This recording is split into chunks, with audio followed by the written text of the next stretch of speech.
alkışlayın.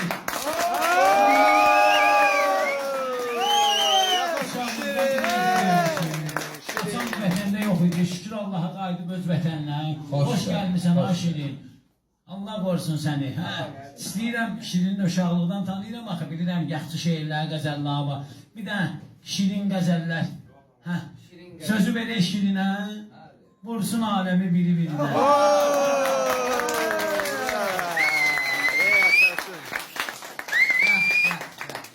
Sağ olun, çok sağ olun. Kardeş ne oldu, ne diyorsun? Bunu Uğrat edin geçsin. Başa sağ, başa sağ. Hayır, ha.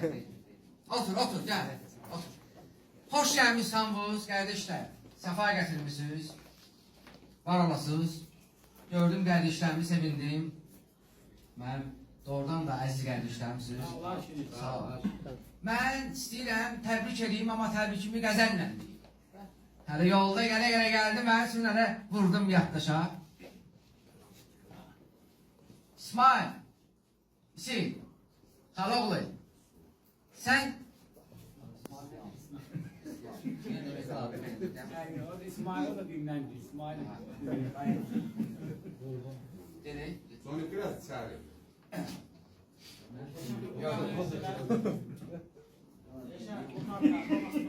Çok sevdi.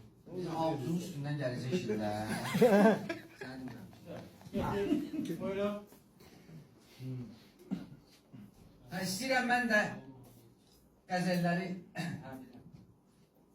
istəyirəm mən də təbrik edeyim. Nə ilə? Təbii ki, qəzəllə, şeirlə. Hələ yolda gələ biraz ki, düşdü yaddaşıma, vurdum hələ yaddaşı yazdım. İslam, sən yavaş gəziş qardaş. Gəziş. Allah hara gelsən, parkda demirəm, gəziş. Otur orada yerimdə. Sən başla, mən deyirəm. Ayzan, buraya, buram.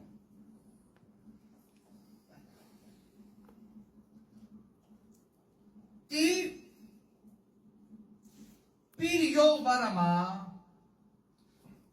Tormoz'dan uzak. Deyib, bir yol var daha. Bir yollarına narkozdan Ha.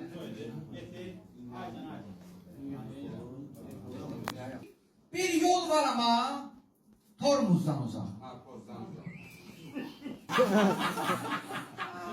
Yani, Buyurun.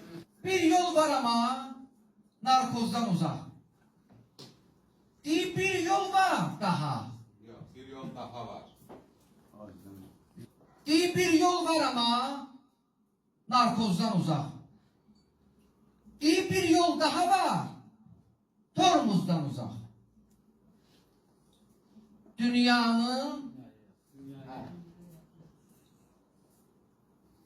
Dünyaya yakın, Siryoz'dan uzak. Dünyaya yakın, Siryoz'dan uzak.